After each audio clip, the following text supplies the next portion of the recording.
वमुसल्लियन अम्मा बाद क़ाल अल्लाहु ताला इक़रा बिस्मि रब्बिकल्लज़ी ख़लक़ ख़लक़ल इंसान मिन अलक़ इक़रा व रब्बुकल अकरम अल्लज़ी अल्लम बिल क़लम अल्लमल इंसान मा लम यअलम। चंद बातें आपके सामने रखना चाह रहा हूँ। गुजारिश है कि थोड़ा सा ध्यान देकर सुनेंगे। 5 मिनट के वक्त के अंदर ही वक्त की पाबंदी लग चुकी है, चूँकि सूरज डूबने के कगार पर है और हम लोगों को बहुत दूर जाना भी है।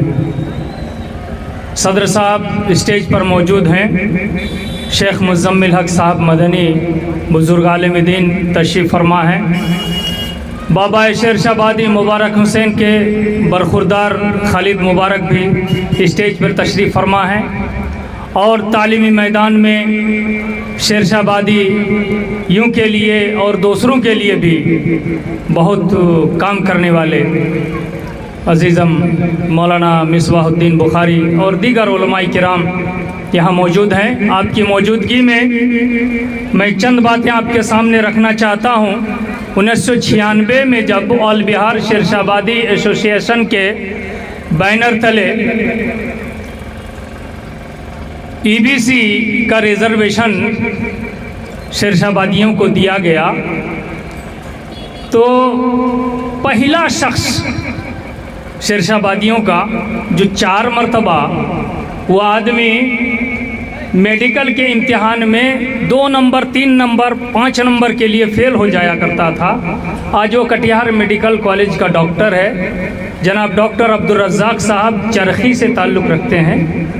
जनाब डॉक्टर अब्दुल रज़्ज़ाक़ साहब ने कहा कि हम लोग संघर्ष कर रहे थे कटिहार से लेकर पटना तक, और पटना में उस वक्त एक शख्सियत जिसका नाम प्रोफेसर जाबिर हुसैन है, उन्होंने शेरशाबादी के सिलसिले में भी कुछ बातें लिखी थी। कटिहार से उन्होंने भी एमपी का इलेक्शन एक बार लड़ा था 1980 में। तो प्रोफेसर जाबिर हुसैन के पास हम लोग गए और जब ईबीसी रिजर्वेशन मिल गया तो उनसे जाकर कहा कि हम लोगों को रिजर्वेशन मिल गया है, बहुत संघर्ष किया तब जाकर इस मकाम पर हम लोग पहुँचे हैं।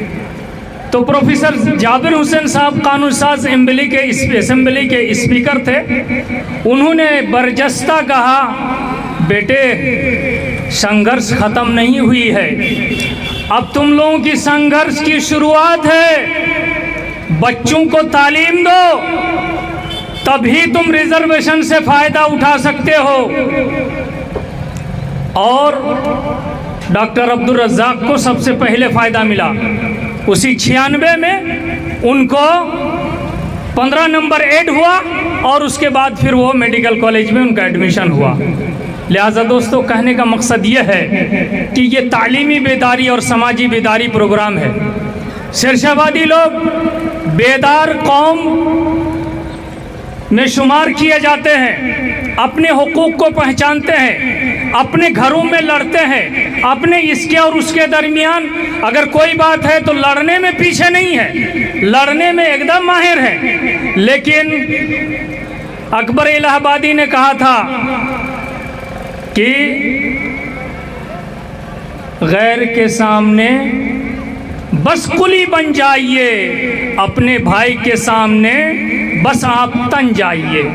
जब अपना भाई है तो उसके सामने सीना तान के खड़े हो जाते हैं, लेकिन गैर के सामने आप कुली बन जाते हैं। ऐसा नहीं होना चाहिए दोस्तों, बदलाव आना चाहिए। सोचिए अपनी फिक्र में बदलाव लाइए। मुझे आज याद आ रहा है, पहली मर्तबा जब भाई अब्दुल रहमान को टिकट मिला था बीजेपी से, किशनगंज के एक बड़े आलिम को मैंने टेलीफोन किया और कहा कि मौलाना कुछ मैसेज तो दीजिए।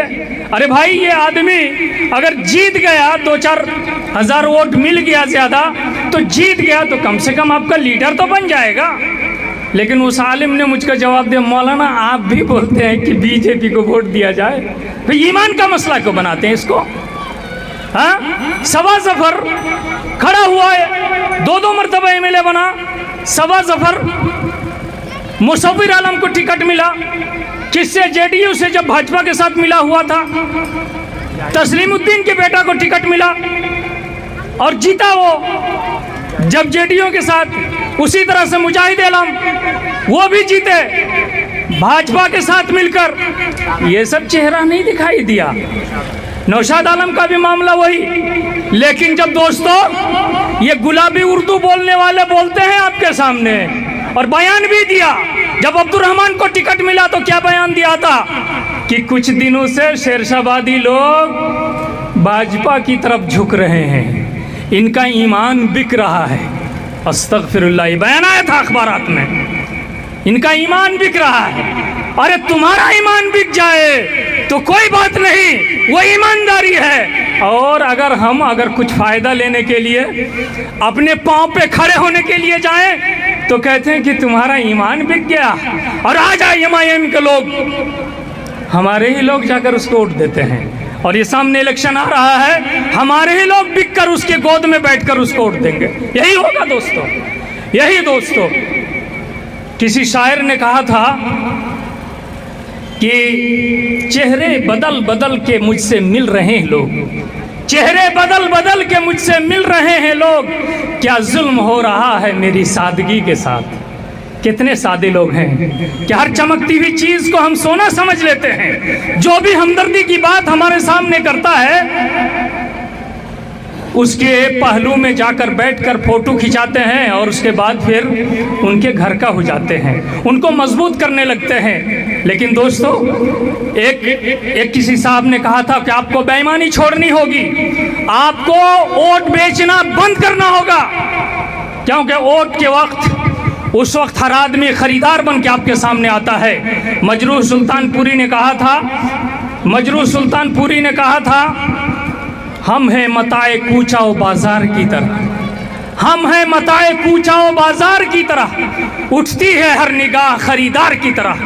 कोई भी पार्टी का आदमी आता है और वो खरीदार बन के आता है और हमको खरीद के लेके चला जाता है, हमारे वोटों को खरीद लेता है, हमारे दिल को खरीद लेता है, हमारे सब कुछ खरीद लेता है और हम बिकने के लिए तैयार हो जाते हैं। बिकने का सौदा, आप ज़मीर का सौदा न करें। अगर शेरशाहबादी किसी भाई को आप पटना भेजना चाहते हैं, किसी भाई को आप दिल्ली भेजना चाहते हैं, तो इत्तेहाद का सबूत दो भाई, मिलकर काम चलाओ। इस धरती को आज़ाद कराने में, इस भारत की धरती को आज़ाद कराने में हमारे पुरखों ने बड़ा खून दिया था।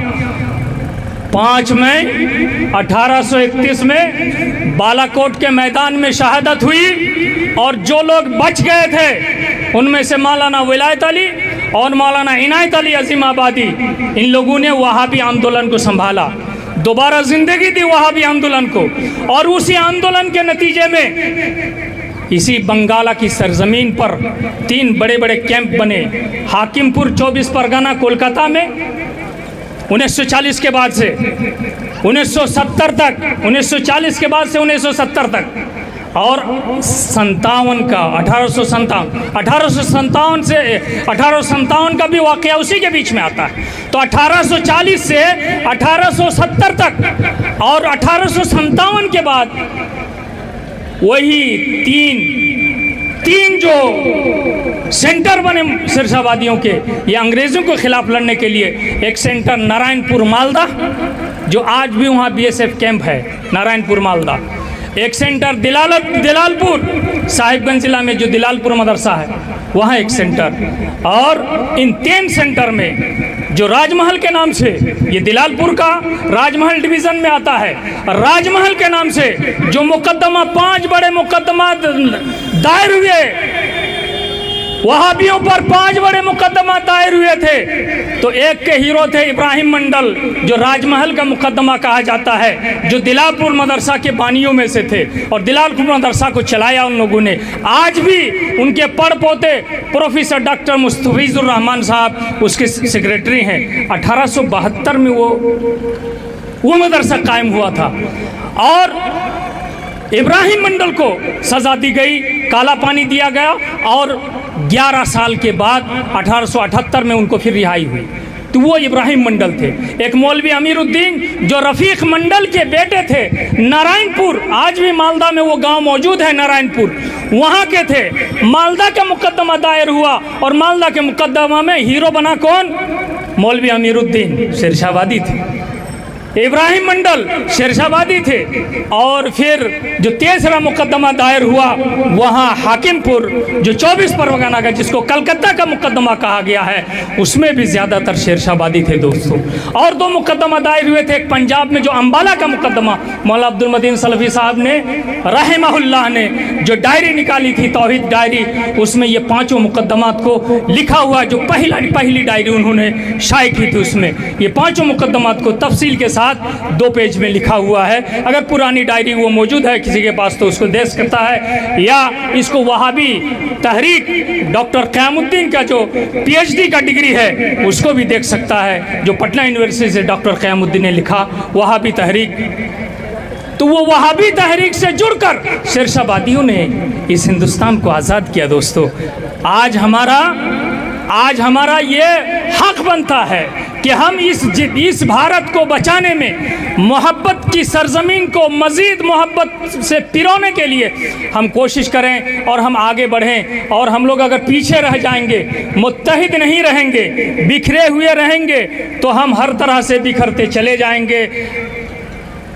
नौजवानों से खिताब करते हुए कभी अल्लामा हाली जो अहले हदीस के शायर थे, और उस वक्त वहाबी आंदोलन के मौके पर उन्होंने एक शेर कहा था, खेतों को दे लो पानी अब बह रही है गंगा, कुछ कर लो नौजवानों चढ़ती जवानियाँ हैं। लिहाजा दोस्तों आप आगे बढ़ने की कोशिश कीजिए, मुत्तहिद होकर आगे बढ़िए, तो इंशाअल्लाह किसी नतीजे तक आप पहुँच सकते हैं। इन्हीं चंद कलिमात के साथ मैं अपनी बातें ख़त्म करता हूँ और तमाम लोगों का शुक्रिया अदा करता हूँ कि आप लोगों ने हमें 5 मिनट का टाइम दिया।